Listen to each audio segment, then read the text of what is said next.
Hello everyone, welcome to episode 5 of difficult सवाल के सरल सरल जवाब। आज का क्वेश्चन ये रहा आपके स्क्रीन पर। भाई क्वेश्चन जो है चैप्टर नंबर 5 का है, इन्वेंटरी वाले पोर्शन में से है।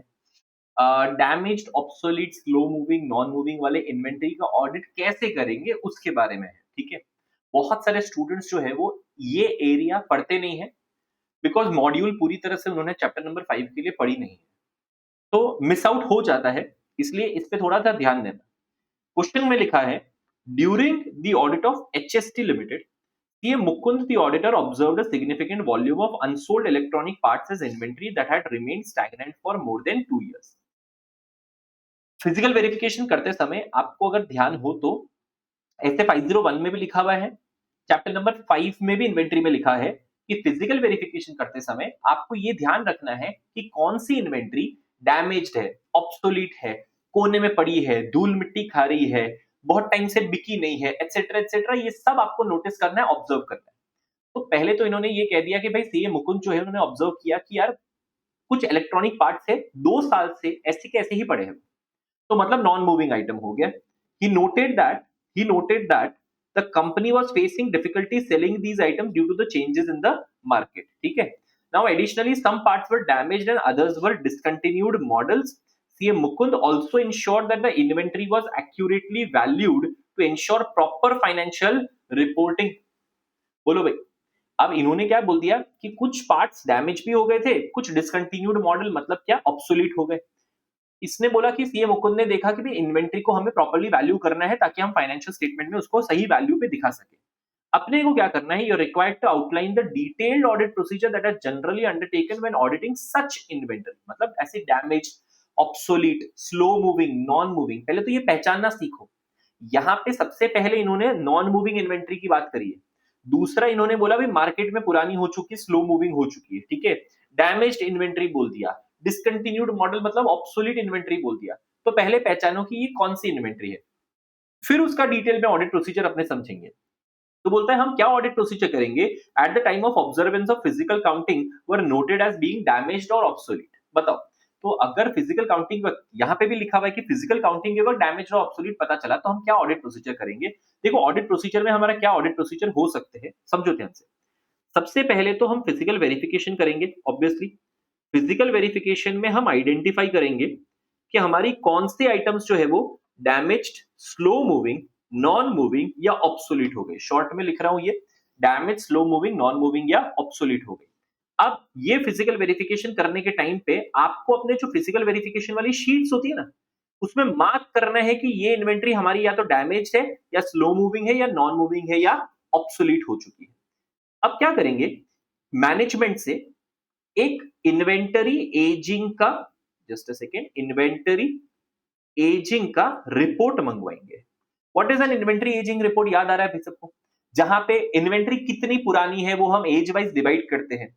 कि जैसे कुछ इन्वेंटरी है जो 0 to 30 डेज पुरानी है, कुछ इन्वेंटरी होती है जो 30 to 60 डेज पुरानी होती है, कुछ इन्वेंटरी होती है जो 60 to 90 डेज पुरानी होती है, कुछ inventory 90 to 180 days and 180 to 365 and so on and so fourth चलता रहेगा। तो कौन सी इन्वेंटरी कितनी पुरानी है वो हम देखेंगे।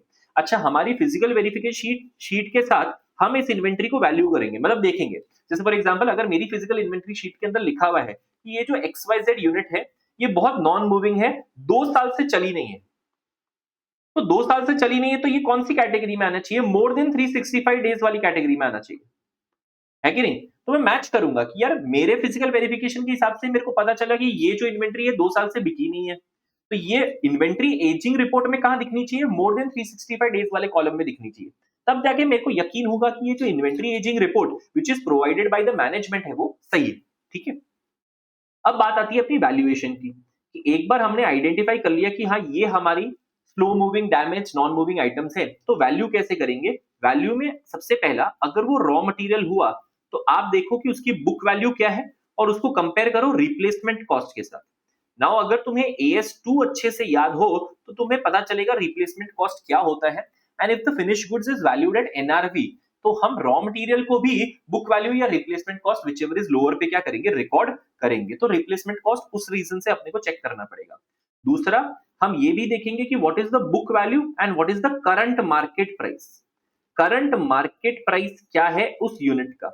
अगर मेरे को लगता है भाई करंट मार्केट प्राइस ही कम है, मतलब सिंपल शब्दों में ये कॉस्ट और एनआरवी विचएवर इज लोअर के कंसेप्ट पे ही जा रहा है। पर आज तुम एक बात समझो, अगर तुम्हारी बुक वैल्यू 80 रुपीज है और अगर करंट मार्केट प्राइस है 60 रुपीज है, जो चीज मार्केट में 60 रुपीज में मिल रही है कोई तुमसे 80 रुपीज में खरीदेगा क्या?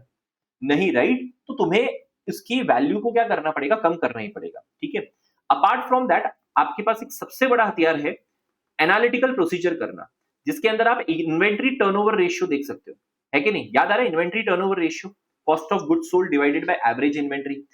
इन्वेंट्री टर्नओवर रेशियो अगर ज्यादा होता है ना, तो दैट इंडिकेट्स कि बहुत तेजी से इन्वेंट्री जो है वो टर्नओवर हो रही है, जल्दी जल्दी निकल रही है। ठीक है, मतलब सेल्स तगड़ा है। पर अगर इन्वेंट्री टर्नओवर रेशियो कम है, दैट मींस सेल्स बहुत स्लो है और बहुत धीरे से इन्वेंट्री जो है वो निकल रही है। दैट्स दैट्स एन इंडिकेशन कि भाई हमारा नॉन मूविंग या स्लो मूविंग आइटम हो चुका है। ठीक है, अपार्ट फ्रॉम दैट आपके पास और भी रास्ते हो सकते हैं, जैसे फॉर एग्जांपल आप फिनिश गुड्स है तो फिनिश गुड्स की कॉस्ट डिटरमाइन करो, कॉस्ट के अंदर क्या चीजें आती है ये डिटरमाइन करो, है ना? जैसे फॉर एग्जांपल कॉस्ट के अंदर डायरेक्ट मटेरियल आना चाहिए, डायरेक्ट लेबर आना चाहिए, ओवरहेड आना चाहिए, करेक्ट? अच्छा, ओवरहेड के अंदर क्या क्या चीजें इंक्लूड हुई, तो कॉस्ट अगर प्रॉपर्ली डिटरमाइन होगा ना, तब जाके आप अपना प्रिंसिपल लगा पाओगे, विच इज कॉस्ट और NRV whichever is lower. Cost properly determine करोगे तो वो प्रिंसिपल लग पाएगा कि हम कॉस्ट सही से ढूंढ पाए। इसके लिए कॉस्ट के कंपोनेंट डिटरमाइन करना जरूरी है, करेक्ट? चलो आंसर देखते हैं एक बार। ठीक है, आंसर में क्या लिखा है? Follow up items that are obsolete, damaged, slow moving, ascertain the possible realizable value of such item। क्योंकि सीधी बात है, अपने को रियलाइजेबल वैल्यू अगर कम हुई उसके कॉस्ट से, तो अपने को उसको रियलाइजेबल वैल्यू पे दिखाना पड़ेगा। Carefully examine the valuation of obsolete and damaged inventory. तो मेन चीज वैल्यूएशन के ऊपर आ गई। ठीक है, now for the purpose request client to provide inventory ageing split and follow up on any inventory which at the time of observance of physical counting were noted as being damaged or obsolete। मतलब आप match करो कि physical counting के time पे मैंने क्या damaged और obsolete inventory देखी, और वो इन्वेंट्री एजिंग के साथ मैच करने की कोशिश करो।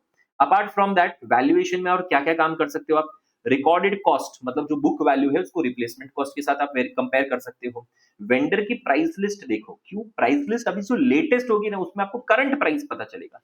तो करंट प्राइस देखने के लिए देखो कि if recorded cost is less than the current price, if not तो गड़बड़ वाली बात है भैया। अगर कॉस्ट करंट प्राइस से भी ज्यादा हो गई तो बहुत बड़ी गड़बड़ है। ठीक है, अच्छा, इसके अलावा आप इन्वेंट्री टर्नओवर रेशियो जैसा आपने डिस्कस किया था वो आप कैलकुलेट कर सकते हो। मैन्युफैक्चरिंग एनवायरनमेंट अगर हुआ तो आपको ये भी देखना है कि direct material, direct labour, overhead ही इंक्लूड होना चाहिए, और ओवरहेड का एलोकेशन किस तरीके से होता है। ये तुम्हारे कॉस्टिंग के ओवरहेड वाले चैप्टर जैसा हो गया, है कि नहीं? हाँ, टोटल लेबर आवर्स के बेसिस पे हो सकता है या एरिया के बेसिस पे हो सकता है, तो ओवरहेड का एलोकेशन रेट अपने को प्रॉपर्ली देखना है।